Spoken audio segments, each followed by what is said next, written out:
It's from Harriet. What are your tips for teaching your kids about finances? When do you start? My kids are 6 and 9. Hey Harriet, start now. Starting now is not a bad move.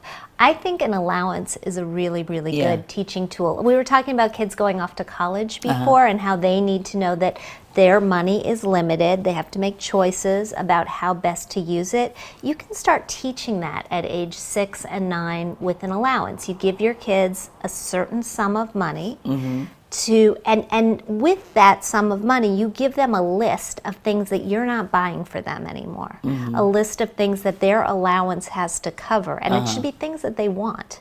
You know, you want them to use the money. And stuff. Yeah, whatever they spend the money for, that's what the allowance should cover, because you want them to have, and you don't want to give them so much in an allowance that they could buy an unlimited amount of these things. You want them to have to choose, and when they get a little older, you not only want them to have to choose, you want them to have to work.